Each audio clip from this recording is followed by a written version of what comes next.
Hi hello ಎಲ್ಲರಿಗೂ ನಮಸ್ಕಾರ. ನಾನು ನಿಮ್ಮ ಅನಾಮಿಕಾ ಅನು. ಅಭಿವ್ಯಕ್ತಿ ಕಥಾಲೋಕಕ್ಕೆ ಸ್ವಾಗತ. ಇನ್ನೂ ಯಾರೆಲ್ಲ ಈ ಚಾನಲ್ಗೆ ಸಬ್ಸ್ಕ್ರೈಬ್ ಆಗಿಲ್ಲ ದಯವಿಟ್ಟು ಸಬ್ಸ್ಕ್ರೈಬ್ ಮಾಡಿಕೊಂಡು ಪ್ರೋತ್ಸಾಹ ನೀಡಿ. ಕತೆಗಳನ್ನು ಕೇಳಿ ಇಷ್ಟವಾದರೆ ಲೈಕ್ ಕೊಟ್ಟು ಕಮೆಂಟ್ ಮಾಡಿ ಹೆಚ್ಚು ಹೆಚ್ಚು ಶೇರ್ ಮಾಡುವುದರ ಮೂಲಕ ನಮಗೆ ಮತ್ತಷ್ಟು ಪ್ರೋತ್ಸಾಹ ನೀಡೋದನ್ನು ಮರಿಬೇಡಿ. ನನ್ನೆದೆಯ ಬಾಂದಳದಿ ಕಥೆಯ 18ನೇ ಅಧ್ಯಾಯವನ್ನು ನೀವೆಲ್ಲರೂ ಕೇಳಿ ಆನಂದಿಸಿದ್ದೀರಾ ಅಂತ ಭಾವಿಸ್ತೇನೆ. ಇವಾಗ 19ನೇ ಅಧ್ಯಾಯವನ್ನು ಶುರು ಮಾಡೋಣ. ಒಂದು ವಾರದ ರಜೆಯ ಬಳಿಕ ಸೆಕೆಂಡ್ PU ಸ್ಪೆಷಲ್ ಕ್ಲಾಸಸ್ ಶುರುವಾಗಿದ್ವು. ನಕ್ಷತ್ರ, ಶರದಿ ಇನ್ನಿತರರು ಹೋಗೋದಿಕ್ಕೆ ಸ್ಟಾರ್ಟ್ ಮಾಡಿದರು. ವಾರ ಕಳೆದಿತ್ತಷ್ಟೇ. ಅದೊಂದು ದಿನ ನಕ್ಷತ್ರಳಿಗೆ ಅಪರಿಚಿತ ನಂಬರ್ ಒಂದರಿಂದ ಮೆಸೇಜ್ ಒಂದು ಬಂದಿತ್ತು. ಲಂಚ್ ಬ್ರೇಕ್ ಟೈಮಲ್ಲಿ. ಬಹುಶಃ ಅಪರಿಚಿತ ನಂಬರ್ಗಳಿಗೆ ರಿಪ್ಲೈ ಮಾಡುವ ಸ್ನೇಹ ಬೈದು ರೇಗಿ ರಿಪ್ಲೈ ಮಾಡಿದ್ಲು. ಅದಾದ ನಂತರವೇ ಕಾಲೇಜಿಗೆ ಹೋಗಿ ಬರೋ ದಾರಿಯಲ್ಲಿ ಆ ಎರಡು ಕಣ್ಣುಗಳು ನಕ್ಷತ್ರ ಬರುವ ದಾರಿಯನ್ನೇ ಕಾದು ಕುಳಿತಿರ್ತಿದ್ವು. ಎತ್ತರದ ನೀಳಕಾಯ, ಫ್ಯಾಷನ್ ಎಂಬಂತೆ ಬಿಟ್ಟಿದ್ದ ದಾಡಿ, ಹರಕಲು ಜೀನ್ಸ್, ಪಾನ್ ತಿಂದು ಕರೆಗಟ್ಟಿದ್ದ ಹಲ್ಲುಗಳು, ತಿನ್ನುವಂತೆ ನೋಡುವ ಸೈಕೋ ಕಣ್ಣುಗಳು, ಒಟ್ಟಿನಲ್ಲಿ ಮೊದಲ ನೋಟದಲ್ಲೇ ದಿಗಿಲು ಹುಟ್ಟಿಸುವಂತಹ ನೋಟ, ಶಾರೀರ. ಅದೊಂದು ದಿನ ನಕ್ಷತ್ರ ಲಾಸ್ಟ್ ಪೀರಿಯಡ್ನಲ್ಲಿ ತಲೆನೋವು ಬಂದಿದ್ದರಿಂದ ಲೆಕ್ಚರರ್ ಪರ್ಮಿಷನ್ ತೆಗೆದುಕೊಂಡು ಒಬ್ಬಳೇ ಬೇಗ ಬಂದ್ಲು. ಬಸ್ ಹೊರಡುವುದಕ್ಕೆ ಇನ್ನೂ ಸಮಯ ಇದ್ದರಿಂದ ಡಬಲ್ ಸೀಟಿನಲ್ಲೇ ಒಬ್ಬಳೇ ಕೂತು ಸುಮ್ಮನೆ ಕಣ್ಮುಚ್ಚಿದ್ದಳು. ಪಕ್ಕದಲ್ಲಿ ಯಾರೋ ಕೂತಂತಾಗಿ ಕಣ್ಬಿಟ್ಟರೆ ಅದೇ ದಿಗಿಲು ಹುಟ್ಟಿಸುವವನು. ಒಣಗಿದ ಗಂಟಲನ್ನು ಉಗುಳು ನುಂಗಿ ನೆನೆಸಿಕೊಂಡು ಧೈರ್ಯ ಮಾಡಿ, ಅಷ್ಟೊಂದು ಸೀಟ್ಸ್ ಖಾಲಿ ಇದ್ದಾವಲ್ಲ, ಎಲ್ಲಾದರೂ ಕೂತ್ಕೋಬಾರ್ದಾ, ಇಲ್ಲೇ ಕೂತ್ಕೋಬೇಕಾ ಅಂತ ಕೋಪದಿಂದ ಹೇಳಿದ್ಲು. ಅಷ್ಟೊಂದು ಸೀಟ್ಗಳಲ್ಲಿ ನೀನಿಲ್ವಲ್ಲ ಪ್ಯಾರಿಜಾನ್ ಅಂದ ಆತ. ಥೂ ಎನ್ನುತ್ತಾ ಹೋಗಲೋದವಳಿಗೆ ಕೈ ಅಡ್ಡ ಇಟ್ಟು, ಕೂತ್ಕೋ ಪ್ಯಾರಿಜಾನ್, ನಿಂಗೇನೋ ತೋರಿಸ್ಬೇಕು, ಮೆಸೇಜ್ ಮಾಡಿದ್ರೆ ಬೈದು ರಿಪ್ಲೈ ಮಾಡ್ತೀಯಾ, ಎಷ್ಟೇ ಮಾತಾಡ್ತೀಯಾ ಎಂದ ಆತ. ನಾನು ಯಾರಿಗೂ ರಿಪ್ಲೈ ಮಾಡಿಲ್ಲ, ಯಾರೋ ಫ್ರೆಂಡ್ಸ್ ಮಾಡಿರ್ತಾರೆ, ಬಿಟ್ಬಿಡು ಅಂದಳು ನಕ್ಷತ್ರ. ಅಡ್ಡ ಇಟ್ಟ ಕೈಯನ್ನು ತೆಗೆಯದೆ, ನಿಂಗೆ ಕಳಿಸ್ಲಾ ಅಥವಾ ನನ್ನ ಮೊಬೈಲಲ್ಲೇ ತೋರಿಸ್ಲಾ ಎಂದ ಆತ. ಏನದು ತೋರಿಸೋದು ನೀನು, ಅಷ್ಟಕ್ಕೂ ಯಾರು ನೀನು ತೊದಲುತ್ತಲೇ ಕೇಳಿದ್ದಳು ನಕ್ಷತ್ರ. ಆತ ಮಾತನಾಡದೆ ಸುಮ್ಮನೆ ಮೊಬೈಲ್ ಓಪನ್ ಮಾಡಿ ಫೋಟೋಸ್ ತೋರಿಸೋದಕ್ಕೆ ಶುರು ಮಾಡ್ದ. ಒಂದೊಂದೇ ಫೋಟೋಗಳನ್ನು ನೋಡುತ್ತಲೇ ಅಕ್ಷರಶಃ ಭಯದಿಂದ ಬೆವರಿಳಿದ್ದಳು ನಕ್ಷತ್ರ. ಅದುವರೆಗೂ ಉಳಿದಿದ್ದ ಅಲ್ಪ ಸ್ವಲ್ಪ ಧೈರ್ಯವು ಕರಗಿ ಹೋಗಿ ಅಳುತ್ತಲೇ, ಪ್ಲೀಸ್ ಆ ಫೋಟೋಸ್ನ ಡಿಲೀಟ್ ಮಾಡು ಅಂತ ಕೈ ಮುಗಿದಿದ್ಲು. ಛೇ ಪ್ಯಾರಿಜಾನ್, ಅಳ್ತಾರಾ? ನಿನ್ನ ಕಣ್ಣಲ್ಲಿ ಕಣ್ಣೀರು ಬಂದರೆ ನನ್ನ ಕಣ್ಣಲ್ಲಿ ರಕ್ತ ಬರುತ್ತೆ, ಅಳಬಾರ್ದು ಅಂತ ಕಣ್ಣೀರು ಒರೆಸಿ, ನಾನು ಬರಲಾ ಡಾರ್ಲಿಂಗ್, ಕಾಲ್ ಮಾಡ್ತೀನಿ, ರಿಸೀವ್ ಮಾಡು, ನಕರ ಮಾಡಿದ್ರೆ ಗೊತ್ತಲ್ಲ ಎನ್ನುತ್ತಾ ಮೊಬೈಲ್ ತೋರಿಸಿ ದಡದಡನೆ ಇಳಿದು ಹೋದ. ಛೇ, ಇದೇನಾಗೋಯ್ತು ಎಂದು ಮುಖ ಮುಚ್ಚಿಕೊಂಡು ಅಳ್ತಾ ಹೆಚ್ಚಾದ ತಲೆನೋವಿನಲ್ಲೇ ಮನೆ ತಲುಪಿ ಕಾಫಿ ಕುಡಿದು ಬಲವಂತವಾಗಿ ಟ್ಯಾಬ್ಲೆಟ್ ನುಂಗಿ ಮಲಗಿದ್ಲು. ಈ ಸೆಕೆನಲ್ಲೂ ಬ್ಲಾಂಕೆಟ್ ಉದ್ದು ಮಲಗಿದಾಳೆ. ನಕ್ಷು, ಹೇಗಿದೆಯಾ ಈಗ, ಎದ್ದೇಳು, ಸ್ವಲ್ಪ ಊಟ ಮಾಡು ಎಂದು ಎಬ್ಬಿಸಲು ಬಂದ ಪೂರ್ಣಿಮಾ ಹೊದಿಕೆ ಸರಿಸಿ ನೋಡಿದರೆ ಚಳಿಯಿಂದ ನಡುಗುತ್ತಿದ್ದಳು. ಮೈ ಕೆಂಡದ ಹಾಗೆ ಸುಡ್ತಾ ಇತ್ತು. ಅಮ್ಮು, ಇದೇನಿದು, ಜ್ವರ ಬಂದಿದೆ, ಇಷ್ಟೊಂದು ನಡುಗ್ತಿದೀಯಾ, ಎಲ್ಲಾದರೂ ಎದ್ರದ್ಯೇನೆ, ಎಚ್ಚರ ಮಾಡ್ಕೊ ರೀ, ಇಲ್ಲಿ ಬನ್ನಿ, ಮಗು ಮೈ ಸುಡ್ತಿದೆ ಎಂದು ಧಾವಂತ ಪಡುತ್ತಾ ವಿಶ್ವನಾಥರನ್ನು ಮಗಳನ್ನು ನೋಡ್ಕೊಳ್ಳೋದಿಕ್ಕೆ ಬಿಟ್ಟು ಬೇಗನೆ ರವೆ ಗಂಜಿ ಮಾಡಿ ಬಲವಂತವಾಗಿ ಸ್ವಲ್ಪ ಕುಡಿಸಿ ಮನೆಯಲ್ಲಿದ್ದ ಜ್ವರದ ಮಾತ್ರೆಯೊಂದನ್ನು ನುಂಗಿಸಿದ್ರು. ಮಾತ್ರೆ ನುಂಗುತ್ತಲೇ ಮಾತ್ರೆಯ ಜೊತೆಗೆ ಗಂಜಿ ಕೂಡ ವಾಮಿಟ್ ಮಾಡ್ಕೊಂಡಿದ್ಲು ನಕ್ಷತ್ರ. ಪೂರ್ಣ, ಬೇಗ ಬೇರೆ ಬಟ್ಟೆ ಹಾಕು, ಆಸ್ಪತ್ರೆ ಕರ್ಕೊಂಡು ಹೋಗೋಣ ಅಂತ ವಿಶ್ವನಾಥರು ಹೇಳಿದರು. ಅಪ್ಪ, ಎಲ್ಲೂ ಹೋಗೋದು ಬೇಡ, ನಾನು ಮನೆಯಲ್ಲೇ ಇರ್ತೀನಿ, ನೀವು ಎಲ್ಲೋ ಹೋಗಬೇಡಿ, ಇಲ್ಲೇ ಇರಿ ಅಂದಳು ನಕ್ಷತ್ರ ಕೈ ಹಿಡ್ಕೊಂಡು. ತಲೆ ನೇವರಿಸುತ್ತಾ, ಮನೆಯಲ್ಲೇ ಮಲ್ಕೊಂಡ್ರೆ ಹುಷಾರಾಗುತ್ತಾ, ಹೇಳು ಕಂದ, ಆಸ್ಪತ್ರೆಗೆ ಹೋಗಲೇಬೇಕಲ್ವಾ, ನೋಡು ಮೈ ಎಷ್ಟು ಸುಡ್ತಿದೆ, ಜ್ವರ ಜಾಸ್ತಿ ಬಂದಿದೆ ಕಂದ ಎಂದರು ವಿಶ್ವನಾಥರು ಕುತ್ತಿಗೆ ಹಣೆ ಮುಟ್ಟು ನೋಡ್ತಾ. ಬೇಡ ಪಪ್ಪ, ಇಲ್ಲೇ ಇರಿ ನೀವು ಎಂದಳು ನಕ್ಷತ್ರ ಹಠ ಬಿಡದೆ ಇರೋ ಹಾಗೆ. ಸರಿ ಆಯಿತು, ಎಲ್ಲಿ ಅಮ್ಮ ವಾಂತಿ ಮಾಡ್ಕೊಂಡಿರೋದೆಲ್ಲ ಕ್ಲೀನ್ ಮಾಡ್ತಾಳೆ, ಬಾ ಅಲ್ಲಿವರೆಗೂ ಹಾಲ್ನಲ್ಲಿ ಕೂತ್ಕೊಳ್ಳೋಣ ನಾವು ಅಂತ ಮಗಳನ್ನ ಕರ್ಕೊಂಡು ಹಾಲ್ಗೆ ಬಂದರು. ಯಾವುದೋ ಫೋನ್ ಬರ್ತಿದೆ ನೋಡಿಲ್ಲಿ ಅಂದರು ಪೂರ್ಣಿಮಾ ಬೆಡ್ಶೀಟ್ ಚೇಂಜ್ ಮಾಡುತ್ತಾ. ಥಟ್ಟನೆ ತೆಗೆದುಕೊಂಡವಳೆ ಸ್ವಿಚ್ ಆಫ್ ಮಾಡಿ ಬಿಸಾಕಿದಳು, ಯಾರೆಂದೂ ಕೂಡ ನೋಡದೆ.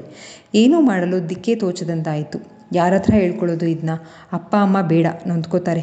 ಅಪ್ಪ ಹೇಗೆ ರಿಯಾಕ್ಟ್ ಮಾಡ್ತಾರೆ, ಏನು ಮಾಡ್ತಾರೆ ಗೊತ್ತಿಲ್ಲ. ಅಮ್ಮ ಅಂತೂ ಮೊದಲು ನನಗೆ ಬೈತಾರೆ, ಆದರೆ ನನ್ನ ತಪ್ಪೇನಿದೆ ಇಲ್ಲಿ? ಅಮ್ಮಂಗೆ ಅರ್ಥ ಮಾಡಿಸೋದು ಯಾರು? ಜೀವನ್ ಇನ್ನೂ ಚಿಕ್ಕವನು, ಶರದಿ, ಸ್ನೇಹ ಅವರು ಕೂಡ ಹೆದರ್ತಾರೆ. ಇನ್ನುಳಿದಿರೋದು ಮೆಂಟ್ಲು, ಸತಿ ಅಣ್ಣ, ಯತಿ ಅಣ್ಣ. ಅವ್ರ ಹತ್ರ ಹೇಳ್ಕೊಂಡ್ರೆ ಏನಂದ್ಕೋತಾರೋ ನನ್ನ ಬಗ್ಗೆ. ಏನು ಅಂದ್ಕೊಳ್ಳೋದಲ್ಲ, ಹೇಳೋದಾದರೂ ಹೇಗೆ? ಅಲ್ಲದೆ ಮೆಂಟ್ಲು ಮೊದಲೇ ಕೋಪಿಷ್ಟ, ಹೊಡೆದಾಟ ಜಗಳ ಮಾಡಿಕೊಂಡ್ರೆ ವಿಷಯ ಪಬ್ಲಿಕ್ ಆಗುತ್ತೆ. ಅವನೇನಾದರೂ ದೂರ ಆಗಿಬಿಟ್ರೆ ಬೇಡ, ಯಾರ ಹತ್ರನೂ ಹೇಳ್ಕೊಳ್ಳೋದೇ ಬೇಡ. ಕಾಲೇಜಿಗೆ ಹೋದರೆ ತಾನೇ ಸಮಸ್ಯೆ ಆಗೋದು, ಹೋಗೋದೇ ಬೇಡ, ಮನೆಯಲ್ಲೇ ಇದ್ಬಿಡೋಣ. ಇನ್ನು ಈ ಮೊಬೈಲ್ ಅದೂ ಬೇಡ ನನಗೆ. ಅವನಿಗೆ ನನ್ನ ನಂಬರ್ ಸಿಕ್ಕಿದ್ದಾದರೂ ಹೇಗೆ, ಯಾರು ಕೊಟ್ಟರು, ಅವನು ಯಾರಂತಾನೇ ಗೊತ್ತಿಲ್ಲ. ಅವನಿಂದ ನಾನು ಕಾಲೇಜ್ಗೆ ಹೋಗೋದು ಬಿಡಬೇಕಾ? ಬೇಡ, ಈ ಕಾಲೇಜ್, ಈ ಊರೇ ಬೇಡ. ಅಪ್ಪನ ಹತ್ರ ಮಾತಾಡ್ತೀನಿ, ಬೇರೆ ಊರಲ್ಲಿ ಕಾಲೇಜಿಗೆ ಸೇರ್ಸೋಕ್ಕೆ. ಹಾಸ್ಟೆಲಲ್ಲಿ ಇದ್ಕೊಂಡು ಹೋದ್ರಾಯ್ತು. ನಿರ್ಧಾರವೊಂದಕ್ಕೆ ಬಂದವಳಂತೆ ನಾಳೆ ಮಾತಾಡೋಣ ಅಂದ್ಕೊಂಡು ಹಾರ್ಲಿಕ್ಸ್ ಕುಡಿದು ಮಲಗಿದಳು ನಕ್ಷತ್ರ. ಹೀಗೆ 2-3 ದಿನ ಕಳೀತು ಅಷ್ಟೇ. ಬಲವಂತ ಮಾಡಿದ್ರೂ ಆಸ್ಪತ್ರೆಗೆ ಹೋಗೋದಕ್ಕೆ ಒಪ್ಪಲಿಲ್ಲ. ಮನೆಯಲ್ಲಿದ್ದ ಮಾತ್ರೆಗಳನ್ನೇ ನುಂಗಿ ಜ್ವರ ತಹಬದಿಗೆ ಬಂದಿತ್ತು. ಆಗ ನಕ್ಷತ್ರ ಬೇರೆ ಕಾಲೇಜಿಗೆ ಸೇರಿಸೋ ವಿಚಾರವನ್ನು ತಂದೆ ಮುಂದೆ ಪ್ರಸ್ತಾಪಿಸಿದ್ಲು. ಯಾಕಮ್ಮ ಈಗ ಸೆಕೆಂಡ್ ಇಯರ್ನಲ್ಲಿ ಕಾಲೇಜ್ ಚೇಂಜ್ ಮಾಡಿದ್ರೆ ತೊಂದರೆ ಆಗಲ್ವಾ? ಏನು ಸಮಸ್ಯೆ ಹೇಳು? ಮಗಳ ದಿಢೀರ್ ನಿರ್ಧಾರದಿಂದ ವಿಶ್ವನಾಥ್ ಕಳವಳಗೊಂಡಿದ್ರು. ಏನು ಹಾಸ್ಟೆಲ್ನಲ್ಲಿದ್ದು ಓದ್ತೀಯಾ? ನೀನು ಓದಿ ಏನು DC ಆಗಬೇಕಾಗಿಲ್ಲ. ಮನೆ ಕೆಲಸ ಕಲಿ. ಮುಂದಿನ ವರ್ಷ ಯಾವುದಾದ್ರೂ ಗಂಡು ನೋಡಿ ಮದುವೆ ಮಾಡಿ ಕಳಿಸ್ತೀವಿ ಎಂದರು ಪೂರ್ಣಿಮಾ. ಸುತರಾಮ್ ಹಾಸ್ಟೆಲ್ನಲ್ಲಿ ಬಿಡಲು ಒಪ್ಪದೆ. ವಾರ ಆದರೂ ಕಾಲೇಜಿಗೆ ಬಾರದ ನಕ್ಷತ್ರಳ ಆರೋಗ್ಯದ ಕುರಿತು ತಿಳಿಯದೆ ಮೊಬೈಲಿಗೆ ಟ್ರೈ ಮಾಡಿ ಸಾಕಾದ ಶರದಿ ವಿಶ್ವನಾಥರ ಮೊಬೈಲ್ಗೆ ಕಾಲ್ ಮಾಡಿದ್ಲು. ಅಂಕಲ್, ನಕ್ಷು ಹೇಗಿದ್ದಾಳೆ? ನೀವು ಮನೆಯಲ್ಲೇ ಇದ್ದೀರಾ? ಅವಳ ಮೊಬೈಲ್ ಸ್ವಿಚ್ ಆಫ್ ಆಗಿದೆ. ಉತ್ತರಿಸಲು ಬಿಡದಂತೆ ಪ್ರಶ್ನೆಗಳ ಸುರಿಸಿದ್ಲು. ಇಲ್ಲಮ್ಮ, ನಾನು ಸ್ವಲ್ಪ ಆಚೆ ಇದ್ದೀನಿ. ಹುಷಾರಾಗಿದ್ದಾಳೆ. ಯಾಕೋ ಬೇರೆ ಕಾಲೇಜಿಗೆ ಸೇರಿಸಿ ಅಂತಿದ್ದಾಳೆ. 1-2 ವಾರ ಕಳೀಲಿ, ಸರಿ ಹೋಗ್ಬೋದೇನೋ ಅಂದ್ಕೊಂಡು ಸುಮ್ಮನಾದೆ. ಏನಾದರೂ ಸಮಸ್ಯೆನಾ? ಯಾಕೆ ಬೇರೆ ಕಾಲೇಜಿಗೆ ಸೇರಿಸಿ ಅಂತಿದ್ದಾಳೆ? ನಿನಗೇನಾದರೂ ಗೊತ್ತಾ ಅಂತ ಶರದಿಯನ್ನೇ ಪ್ರಶ್ನಿಸಿದ್ರು ವಿಶ್ವನಾಥರು. ಬೇರೆ ಕಾಲೇಜಿಗೆ ಸೇರಿಸಿ ಅಂತಿದ್ದಾಳಾ? ಅಂಥದ್ದೇನಾಯಿತು? ಅಂಕಲ್, ಮನೆಗೆ ಹೋದ್ಮೇಲೆ ನನಗೆ ಕಾಲ್ ಮಾಡೋಕ್ಕೆ ಹೇಳಿ ನಾನು ಮಾತಾಡ್ತೀನಿ ಅಂತ ಹೇಳಿ ಕಾಲ್ ಕಟ್ ಮಾಡಿದ್ಲು ಶರದಿ. ಹಲೋ, ಕ್ಷೀಣವಾಗಿತ್ತು ನಕ್ಷತ್ರಳ ಧ್ವನಿ. ಏನಾಯ್ತೆ ನಕ್ಷು, ಹೇಗಿದ್ದೀಯಾ? ಅಂಕಲ್ ಹೇಳ್ತಿದ್ರು ಬೇರೆ ಕಾಲೇಜಿಗೆ ಸೇರಿಸಿ ಅಂತ ಕೇಳ್ತಿದ್ದೀಯಂತೆ. ಆ ಕಡೆಯಿಂದ ಶರದಿ ಕೇಳಿದ್ಲು. ಗೆಳತಿಯ ಧ್ವನಿ ಕೇಳಿದೊಡನೆಯೇ ನಕ್ಷತ್ರಳಿಗೆ ಅದುವರೆಗೂ ಅದುಮಿಟ್ಟಿದ್ದ ದುಃಖ ಉಮ್ಮಳಿಸಿ ಬಂದಿತ್ತು. ಅಳುತ್ತಲೇ ಆದರೆ ಯಾಕೆ ಏನು ಕೇಳಬೇಡ ಪ್ಲೀಸ್ ಅಂದ್ಲು. ನವಿಬ್ರೋಗೆ ಗೊತ್ತೇನೆ ನೀನು ಬೇರೆ ಕಾಲೇಜ್ ಸೇರ್ಕೋಬೇಕು ಅಂತ ಅಂದ್ಕೊಂಡಿರೋದು. ನೀನು ಕಾಣಿಸ್ದೇ ಇದ್ದಿದ್ದಕ್ಕೆ ನನಗೆ ಕಾಲ್ ಮಾಡಿದ್ರು. ತುಂಬ ಗಾಬರಿಯಾಗಿದ್ದಾರೆ ಅಂತ ಶರದಿ ಹೇಳಿದ್ಲು. ಅದುವರೆಗೂ ಮರೆತಂತವನಾಗಿದ್ದವನ ಮುಖ ಮತ್ತೆ ನೆನಪಿಸಿದ್ಲು. ಇಲ್ಲ, ಯಾರಿಗೂ ಹೇಳಿಲ್ಲ, ಹೇಳೋಕ್ಕಾಗೋದೂ ಇಲ್ಲ ಅಷ್ಟೇ ಖಡಾಖಂಡಿತವಾಗಿ ಹೇಳಿದಳು ನಕ್ಷತ್ರ. ಅವನೆಲ್ಲ ಮೆಂಟ್ಲು, ನೀನು ಮೆಂಟ್ಲು, ಸುಮ್ಮನಿರ ಸಾಕು, ರೆಸ್ಟ್ ಮಾಡು, ನಾನು ನಾಳೆ ಮನೆಗೆ ಬರ್ತೀನಿ ನೋಟ್ಸ್ ತೊಗೊಂಡು ಅಂತ ಹೇಳಿ ಕಟ್ ಮಾಡಿದಳು ಶರದಿ. ಮತ್ತೆ ನವೀನನಿಗೆ ಮೆಸೇಜ್ ಮಾಡಿ ಸಂಜೆ ಮೀಟ್ ಮಾಡಿ ನನ್ನ ಮಾತಾಡೋದಿದೆ ಅಂತ ಹೇಳಿ ಕ್ಲಾಸಿಗೆ ಹೋಗಿದ್ಲು ಶರದಿ.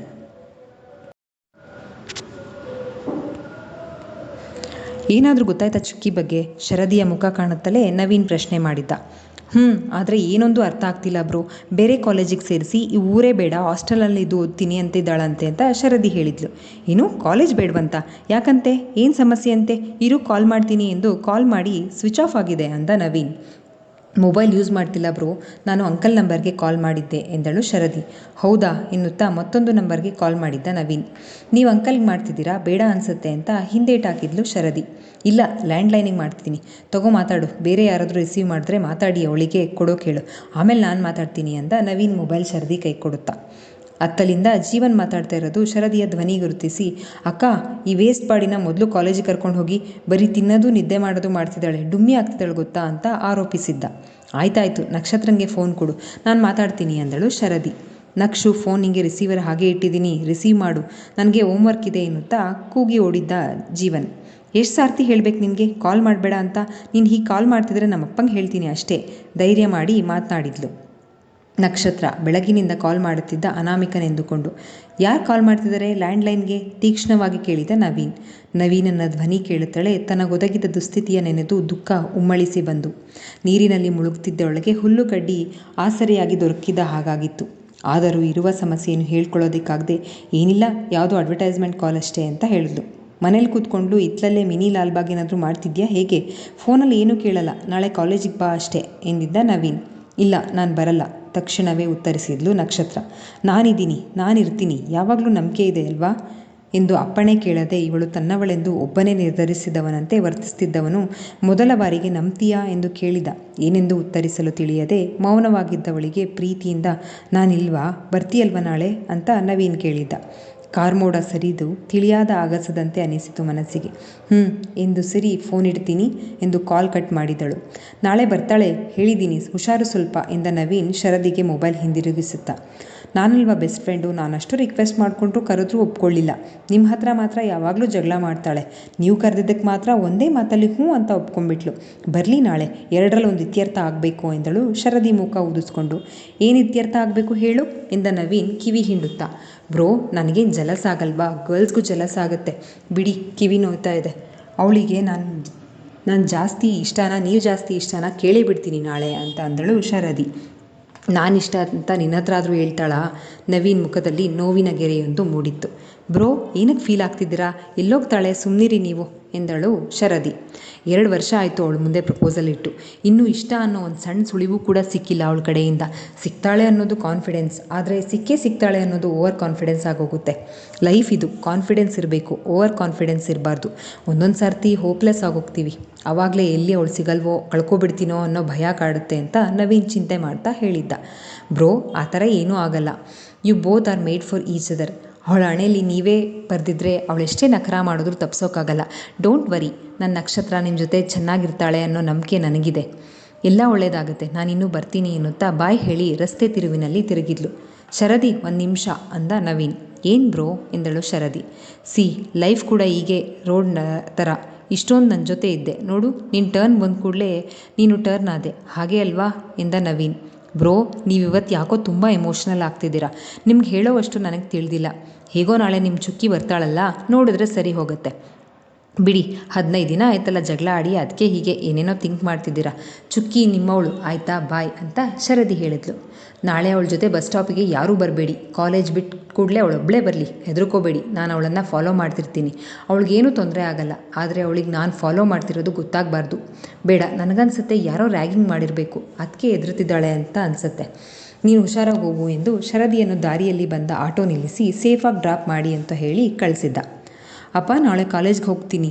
ಅಮ್ಮ, ಬೇಗ ಟಿಫನ್ ಬಾಕ್ಸ್ ರೆಡಿ ಮಾಡು, ಪಡ್ಡು ಮಾಡಮ್ಮ ಅಂತ ಮಂಕಾಗಿದ್ದ ನಕ್ಷತ್ರ ಹೇಳಿದ್ಲು. ಮಗಳು ಎಂದಿನಂತೆ ಲವಲವಿಕೆಯಿಂದ ಹೇಳಿದ್ದು ಕೇಳಿ ಸಮಾಧಾನ ಆಗಿತ್ತು ವಿಶ್ವನಾಥ್ ಮತ್ತು ಪೂರ್ಣಿಮಾ ಅವ್ರಿಗೆ. ಸದ್ಯ ನೀನು ಮೊದಲಿನ ಹಾಗೆ ಆದ್ಯಲ್ಲ, ಅದೇ ಸಮಾಧಾನ. ನೋಡು ಮಗಳೇ, ಏನೇ ಆಗಲಿ ಹೆದರಿದಷ್ಟು ಜನ ಹೆದರಿಸ್ತಾರೆ. ಭಯ ನಮ್ಮ ವೀಕ್ನೆಸ್ ಆಗಬಾರ್ದು, ಇದನ್ನು ಯಾವತ್ತಿಗೂ ಮರಿಬೇಡ. ವಯಸ್ಸಿಗೆ ಬಂದ ಹೆಣ್ಣು ಮಕ್ಕಳಿಗೆ ರ್ಯಾಗಿಂಗ್ ಅನ್ನೋದು ಸರ್ವೇ ಸಾಮಾನ್ಯ ಅನ್ನೋದನ್ನು ಅರ್ಥ ಮಾಡ್ಕೊಂಡಿದ್ದ ವಿಶ್ವನಾಥರು ಮಗಳಿಗೆ ಬುದ್ಧಿ ಹೇಳಿದರು. ಸರಿಯಪ್ಪ ಅಂತ ತಲೆ ಆಡಿಸಿದ್ಲು ನಕ್ಷತ್ರ. ಶರದಿ ಅಕ್ಕ ಕಾಲ್ ಮಾಡಿದ್ರು, ಅದಕ್ಕೆ ಹೋಗ್ತೀನಿ ಅಂತಿರೋದು ಅಂತ ಜೀವನ್ ಧನಿಗೂಡಿಸಿದ್ದ. ಹೌದಾ, ಒಳ್ಳೆ ಕೆಲಸ. ಒಬ್ರಿಗೊಬ್ರು ಹೀಗೆ ಜೊತೆಯಾಗಿರಿ ಸದಾಕಾಲ ಅಂತ ವಿಶ್ವನಾಥರು ಹಾರೈಸಿದರು. ಆಗಲೇ ಕ್ಲಾಸ್ ರೂಮಿನಲ್ಲಿ ಸ್ಟೂಡೆಂಟ್ಸ್ ಕುಳಿತುಕೊಂಡಿದ್ರು. ಲೆಕ್ಚರರ್ ಇನ್ನೂ ಬರದಿರದ ಕಾರಣ ಕಾಡು ಹರಟೆಯಲ್ಲಿ ಮುಳುಗಿದ್ರು ಎಲ್ಲರೂ. ನಕ್ಷತ್ರ ಬಂದದ್ದನ್ನು ನೋಡಿ ಎಲ್ಲರೂ ವೆಲ್ಕಮ್ ಬ್ಯಾಕ್ ನಕ್ಷತ್ರ ಎಂದು ಸ್ವಾಗತಿಸಿದರು. ಬಾರದ ಮುಗುಳ್ನಗುವೊಂದನ್ನು ಬಲವಂತವಾಗಿ ಮುಖದ ಮೇಲೆ ಎಳೆದುಕೊಂಡು ಬಂದಂತೆ ಮುಗುಳ್ನಕ್ಕು ಥ್ಯಾಂಕ್ ಯು ಹೇಳಿ ಶರದಿ ಪಕ್ಕ ಹೋಗಿ ಕೂತ್ಕೊಂಡ್ಳು. ನಕ್ಷು, ಮುಖ ನೋಡೋಕ್ಕಾಗ್ತಾ ಇಲ್ವೇ? ಅಷ್ಟಿಳ್ದೋಗಿದ್ಯಾ? ನೀನಿಷ್ಟು ಡಲ್ ಆಗಿದ್ದನ್ನು ನಾನು ಯಾವತ್ತೂ ನೋಡೇ ಇಲ್ಲ. ಚಿಯರ್ ಅಪ್ ಮೈ ಗರ್ಲ್ ಎಂದಳು ಶರದಿ ಕೆನ್ನೆ ಹಿಂಡುತ್ತಾ. ಲೆಕ್ಚರರ್ ಬಂದಿದ್ದರಿಂದ ಮಾತು ಅಲ್ಲಿಗೆ ನಿಂತಿತ್ತು. ಕಂಟಿನ್ಯೂ ಕ್ಲಾಸಸ್ ಇದ್ದಿದ್ದರಿಂದ ಗೆಳತಿಯರಿಗೆ ಮಾತಿಗೆ ಬಿಡುವು ಸಿಗಲೇ ಇಲ್ಲ. ಕ್ಲಾಸಸ್ ಮುಗಿದ ಮೇಲೆ ನಕ್ಷತ್ರ ಶರದಿ ಪೆಂಡಿಂಗ್ಸ್ ನೋಟ್ಸ್ ಕೊಟ್ಟು, ನೀನು ಹೋಗು, ವೆಯ್ಟ್ ಮಾಡಬೇಡ, ನಾನು ಸ್ವಲ್ಪ ಲೈಬ್ರರಿನಲ್ಲಿ ಕೂತು ನೋಟ್ಸ್ ಎಲ್ಲ ಮುಗಿಸಿ ಆಮೇಲೆ ಹೋಗ್ತೀನಿ ಅಂತ ಹೇಳಿದ್ಲು.